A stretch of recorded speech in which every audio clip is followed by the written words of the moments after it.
কথা মানলে তো? না না ভাইয়া, ইটস ওকে। শিওর? হ্যাঁ ভাইয়া। ভাইয়া এবার মনে নতুন গল্প শুরু হতে। আর না, নতুন কিছু না, দেখো যা কাজে যা। নতুন গল্প?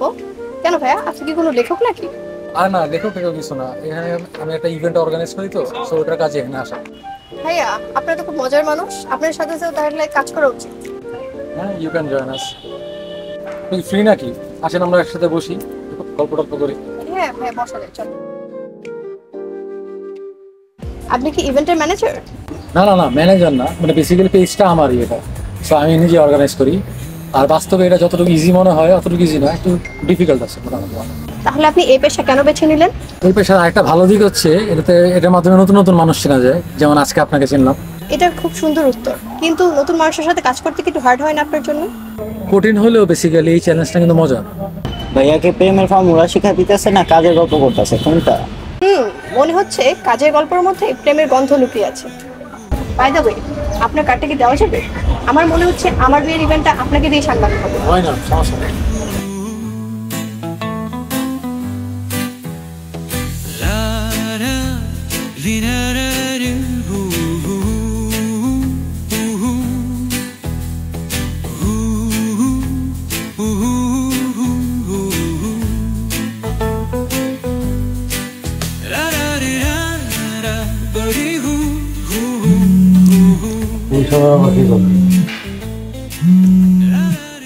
হ্যালো হ্যালো, কে বলছেন? বলেন তো আমি কে? ও আচ্ছা, হ্যাঁ আইসি, আপনি সেই যার সাথে আজকে ইভেন্টে দেখা হয়েছে, রাইট? ও যাক, ভুলে যান নাই। আমি তো ভেবেছিলাম আপনি আমাকে ভুলেই যাবেন। আরে চিনতে পারবো না কেন? মনের মধ্যে যেভাবে সেট হয়েছেন, না চিনে কি উপায় আছে? তাই বুঝি? জি হ্যাঁ ম্যাডাম, কালকে ফ্রি আছেন? আমাদের এখানে একটা নতুন কফি শপ ওপেন হয়েছে। হ্যাঁ, যাওয়া যায়, এমনি বাসা থেকে বের হওয়া হয় না। চলেন যাই, কালকে একসাথে গল্প টল্প করবো না, একটু ঘুরে আসলাম। গেলে ভালোই হয়। ওকে ঠিক আছে, তাহলে কালকে দেখা হচ্ছে। ওকে ওকে ভাইয়া, গুড নাইট। তাহলে কালকে দেখা হচ্ছে। ঠিক আছে ম্যাডাম, তাহলে গুড নাইট। ঠিক আছে ভাইয়া, রাখি।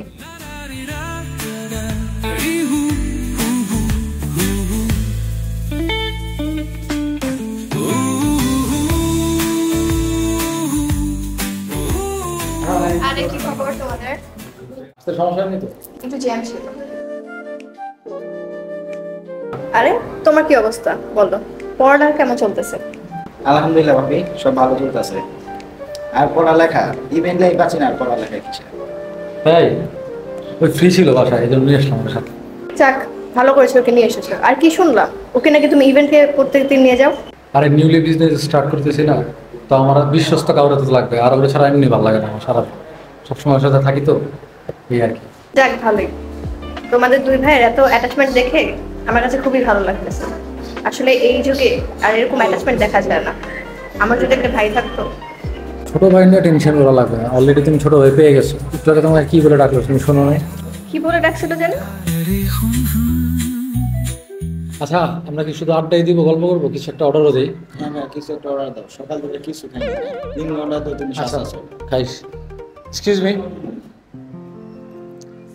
ভাইয়া, 3টা অরেঞ্জ জুস, বাকিটা পরে দিস।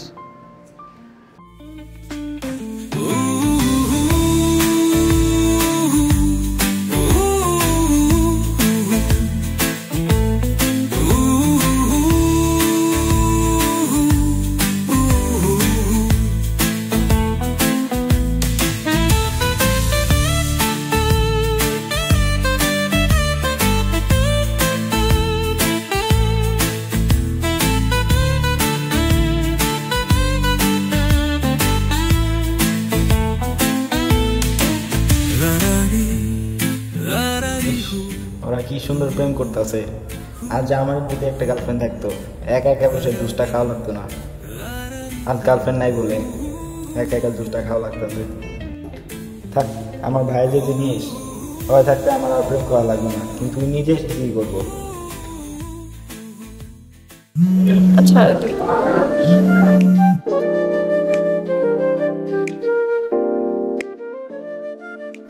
হ্যাঁ বাবা, হ্যাঁ বাবা, আমি তো ভার্সিটিতে। হ্যাঁ হ্যাঁ, আমি আসতেছি বাবা। ঠিক ঠিক আছে, ওকে। কে তোমার বাবা ফোন দিছিল? যেতে হবে? আচ্ছা তাহলে আমি উঠি। হ্যাঁ, বাবা আমাকে ফোন দিতেছে বারবার। ওকে, সমস্যা নাই, যাও। আচ্ছা তাহলে উঠি আমি।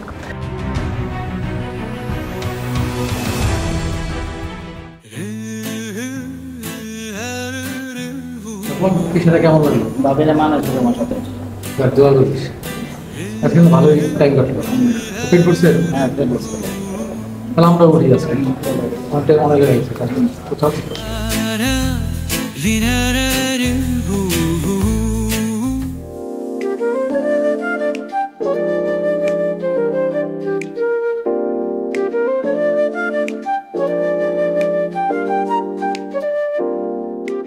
তৃষা, তৃষা, বাবা তুমি এসে পড়েছো? কখন আসলা? এদিকে এসে বসো।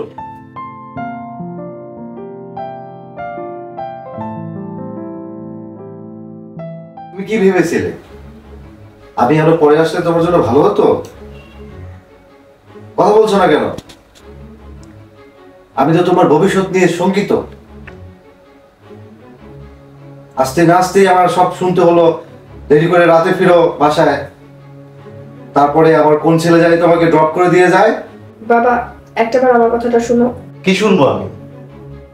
আমি সব শুনেছি, নতুন করে তুমি আমাকে কি বলবে? আসলে আমরা জাস্ট একটু ফ্রেন্ডশিপ করেছি, এর থেকে বেশি কোনো কিছু না। আমি তোমার ভবিষ্যৎ নিয়ে শঙ্কিত তৃষা। তুমি যা করছো এটাকে বন্ধুত্ব বলে না, ফ্রেন্ডশিপ বলে না। তোমাকে আমি সাবধান করে দিচ্ছি, তুমি যা করছো ঠিক করছো না। বাবা এখনকার যুগে আসলে এগুলোই চলে। তুমি একটু ব্যাকডেটেড বাবা। তৃষা, আমি ব্যাকডেটেড হই আর যাই হই, বাবা হিসেবে আমি তোমার জন্য যেটা ভালো মনে করছি সেটাই করছি আর সেটাই করব। এটাই আমার শেষ কথা।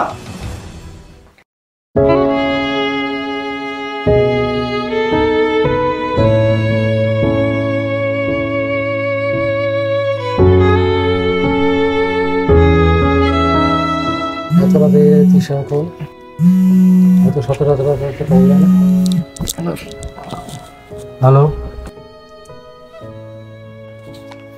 এই তুমি কান্না করতেছো কেন? কি হয়েছে? বাবা আমাকে অনেক বকা দিয়েছে আজকে। বাবা বকা দিছে? বাবা বকা দিছে কেন? তোমার জন্য। আমাদের বিষয়ে জেনে গেছে? জানলো কিভাবে? বাবা কোনোদিন ভেঙে দিবে না। আমি তো চাচ্ছিলাম যে আমি হয়তোবা নিজে আগে একটু স্ট্যাবলিশ হই, নিজে পায়ে দাঁড়াই, পরে হয়তোবা আমি নিজে ওনাকে জানাবো। আমি কি করবো বলো? আচ্ছা আমাকে একটু টাইম দাও, আমি দেখি চিন্তা করে কি করা যায়। তুমি হয়তো কান্না থামাও আর ফ্রি হয়ে আমাকে একটু কল দিও, এর মধ্যে আমি দেখি ভেবেচিন্তে কী করা যায়। ঠিক আছে, ওকে।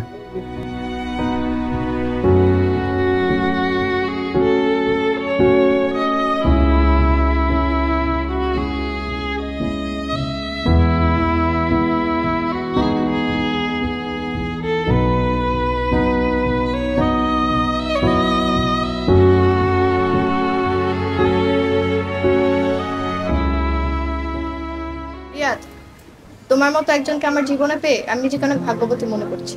কিন্তু আমার মতো সাধারণ মানুষের স্বপ্ন কি কখনো পূরণ হবে? স্বপ্ন পূরণ করতে হলে বিশ্বাস দরকার রিয়াদ। সত্যি বলতে আমার বিশ্বাস আছে, বাট পরিস্থিতি অনেক কঠিন। কঠিন পরিস্থিতি আমাদের সম্পর্ককে আরো শক্তিশালী করবে। তোমার কথাগুলো সবসময় আমার বিশ্বাস বাড়ায়। তুমি শুধু সাহস রাখো, আমি তোমার পাশেই আছি।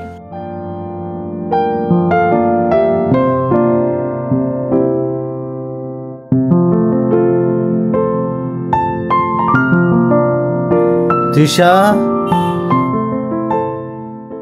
বাবা ডাকছিলে? আমি কি শুনলাম তোমার সম্পর্কে এসব? আমি যা ভেবেছিলাম তাই ঠিক হলো। তোমার এই ছেলেটার সাথে সম্পর্ক করা বন্ধ করতে হবে। বাবা তুমি আমার কথাটা একটাবার শোনো। কি শুনবো আমি? তুমি কি শোনার বাকি রেখেছো? বাবা রিয়াদ একটা ভালো ছেলে। ভালো মানুষ হলেই কি সম্পর্ক করার অনুমতি দেওয়া যায়? কি আছে ওর সামাজিক মর্যাদা? কি আছে ওর ভবিষ্যৎ? বাবা তুমি ওর মনটা বুঝো, তাহলে অনেক কিছু। শোনো, যা আমি বলেছি সেটাই হবে, আর এটাই আমার শেষ কথা।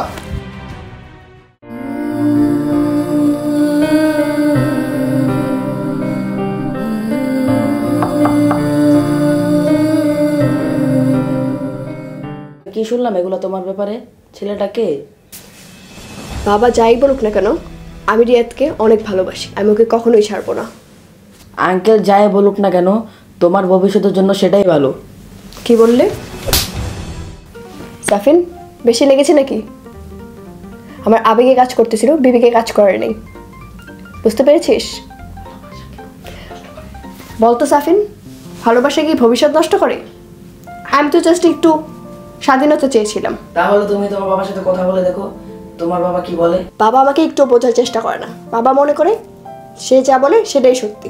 ঠিক আছে আপু, আমি আঙ্কেলের সাথে কথা বলে দেখি আঙ্কেল কি বলে।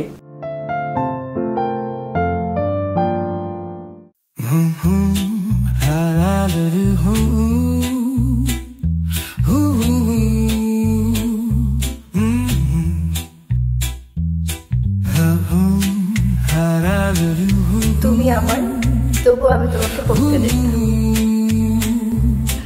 সুন্দর তো।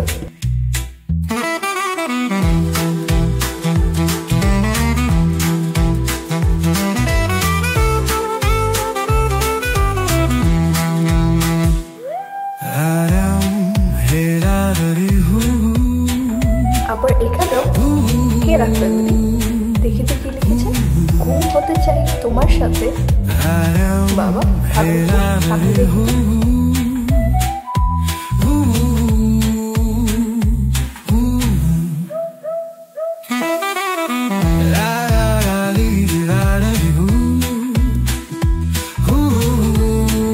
আবারও এখানে কিউট তো ব্যাপারটা।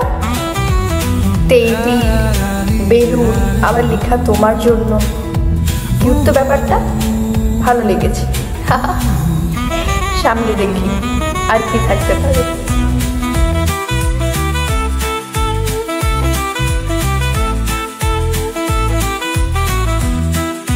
আল্লাহ, তুমি এখানে কিভাবে? থ্যাংক ইউ সো মাচ, আমি কখনো এক্সপেক্ট করি নাই। সারপ্রাইজটা কেমন লেগেছে? পছন্দ হয়েছে? আমি রিয়েলি সারপ্রাইজ। আমি জীবনেও বুঝতে পারিনি যে তুমি এভাবে সারপ্রাইজ দিবে। আসো আমরা বসি, আর এখানে সেভ, ওকে কেউ দেখবে না। আচ্ছা।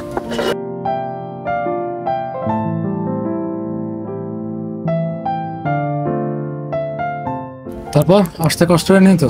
না না, কি যে বলো, কষ্ট হয় না আমার আসতে। ঠিক আছে, আমরা কিছু অর্ডার করি। হ্যাঁ, কফি খাওয়া যেতে পারে। Excuse me waiter.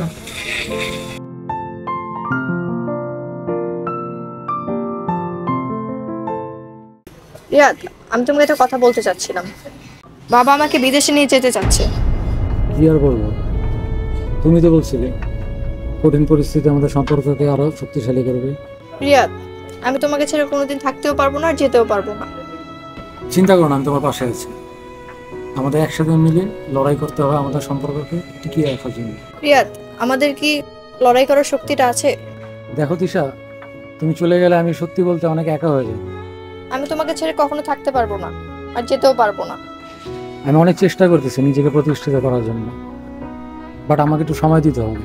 আর দেখো সত্যি বলতে তোমাদের আর আমার মধ্যে মানে কালচার ওয়াইজ বলো, পারিবারিকভাবে বলো, বিভিন্নভাবে বলো, একটা গ্যাপ রয়ে গেছে। সো ওই গ্যাপটা ফিল আপ করার জন্য আমাকে একটু টাইম দিতে হবে। আমি নিজেকে আগে প্রতিষ্ঠিত করি, দেন আমি হয়তো তোমার বাবার সাথে কথা বলবো।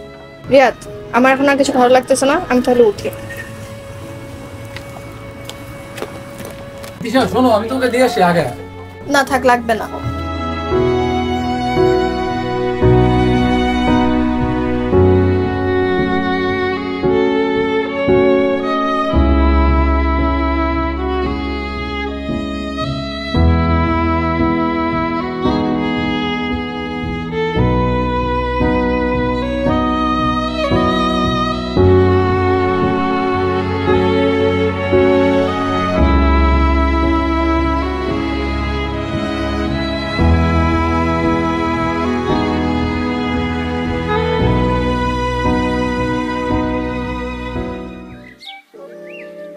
আসলে বেদিকে এখানে আমি তোমার খুঁজতেছিলাম ভাইয়া, কেন?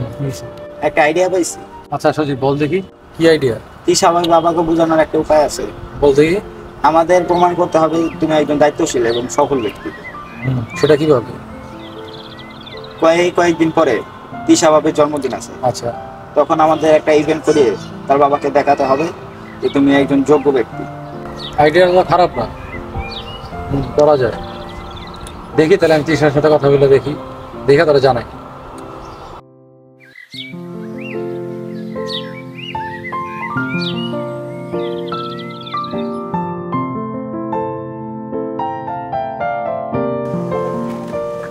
কি অবস্থা ভাইয়া? ইভেন্টটা ঠিক আছে? মোটামুটি ঠিক আছে, এখানে একটু কালার চেঞ্জ করতে হবে। ভাইয়া এই ইভেন্টটা তোমার একটা জীবনের টার্নিং পয়েন্ট হবে। বাবার বাবাকে দেখে দিতে হবে যে তুমি কতটা যোগ্য। আমি সবকিছু তিশার জন্য করতেছি, দেখে এবার তিশা বাবার মনটা জয় করতে পারি। আমি আমার সেরাটা তোরা ট্রাই করবো, সমস্যা নেই।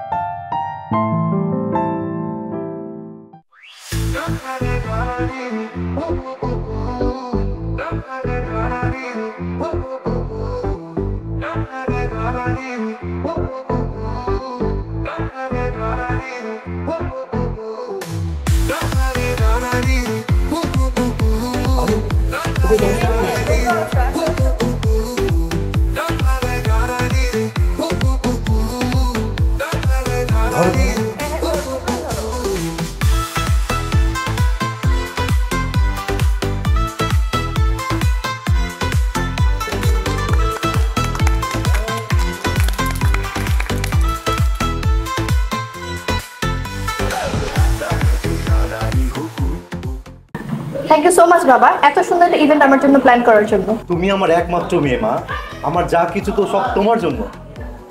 আমি তোমার জন্যই তো সবকিছু করি বাবা, আমি তোমার জন্যই তো বেঁচে আছি মা। তোমার কেমন লেগেছে? আমার অনেক ভালো লেগেছে বাবা। তুমি খুশি তো আমি খুশি মা। এই ইয়াং ম্যান, তুমি কি রিয়া? জি স্যার। ইভেন্টটা কি তোমারই? জি স্যার। বেশ চমৎকার কাজ করেছে, Thank you, তোমার sir. কাজে আমি অনেক খুশি হয়েছি বাবা। Thank you. তোমার জন্য আমার অনেক দোয়া রইলো, তুমি আরো ভালো করো, আরো এগিয়ে যাও, ঠিক আছে? Best of luck. দেখেছো বাবা রিয়াদ কতটা যোগ্য ছেলে, আমি তোমাকে বলেছিলাম। শোনো মা, জীবনটা ইভেন্টের মতো এত সহজ না, জীবন মানে অনেক কঠিন, বুঝতে পেরেছো? আসো এবার।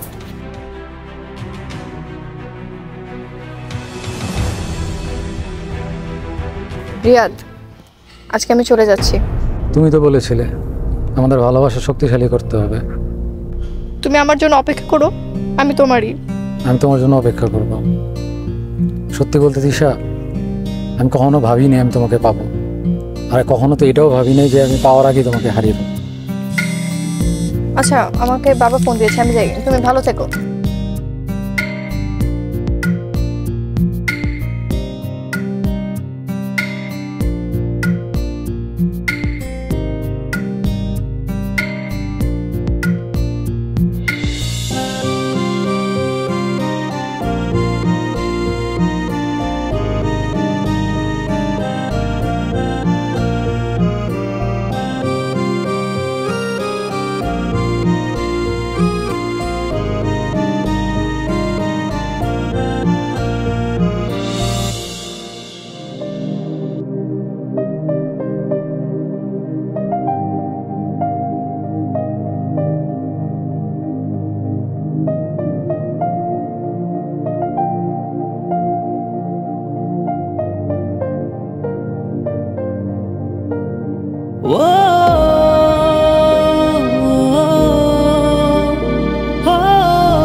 সব ভালোবাসা কি পূর্ণতা পায়?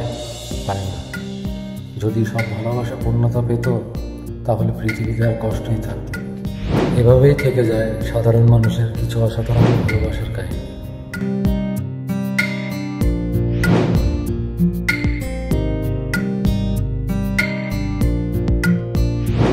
কষ্ট পেও না ভাইয়া, আবার কোনো একদিন তিশা ভাবি আসবে তোমার জীবনে ফিরে। দিশা, ভালো থেকো তুমি দিশা। আমি তোমার জন্য সারা জীবন অপেক্ষা করব, কারণ অপেক্ষা নামে ভালোবাসা।